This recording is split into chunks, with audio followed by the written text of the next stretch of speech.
आराधना और अनुष्ठान की रात्रि है नवरात्र। शक्ति के मिलन से ही शव हो जाने वाली देह शिव हो जाती है। शक्ति के बिना सांसारिक जीवन में गति नहीं है, तो फिर आध्यात्मिक जीवन की तो कल्पना ही नहीं की जा सकती। 9 दिनों की आराधना और अनुष्ठान विधि को नवरात्र के नाम से जाना जाता है। यह सर्वमान्य है कि जिन्हें दुर्गा, काली, सरस्वती, लक्ष्मी, बगलामुखी आदि नामों से जाना जाता है, वह एक ही शक्ति के बदले हुए स्वरूप हैं। सारे ब्रह्मांड में व्याप्त यह चैतन्य शक्ति हर मनुष्य के भीतर कुंडलिनी के रूप में मौजूद है। कुंडलिनी शक्ति मूलाधार चक्र में सुप्त है।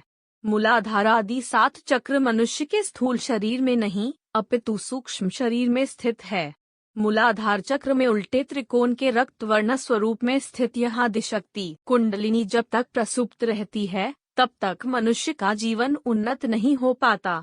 योग, विशेषकर राजयोग और चक्रानुसंधान योग, इस सुप्त शक्ति को जागृत करने के लिए विभिन्न प्रकार की साधनाओं को इंगित करते हैं। तंत्र के प्राचीन ग्रंथों के अनुसार शक्ति हर मानव शरीर में कुंडलिनी के रूप से मूलाधार चक्र में विराजमान है। प्राय यह शक्ति मूलाधार में सुप्त ही रह जाती है और मनुष्य की चेतना निम्न तलों पर रहते हुए ही नष्ट हो जाती है। चूंकि शिव 7वें सहस्रार चक्र में स्थित हैं, तो जब तक इन शिव और शक्ति का मिलाप नहीं हो जाता, तब तक मनुष्य का जीवन पूर्ण रूप से उन्नत और परिपक्व नहीं हो पाता। कुंडलिनी शक्ति का जागरण मनुष्य के जीवन में एक ऐसे रूपांतरण को ले आता है, जिससे शव हो जाने वाली देह शिव रूप हो जाती है। शक्ति तो प्रकृति के कण कण में मौजूद है।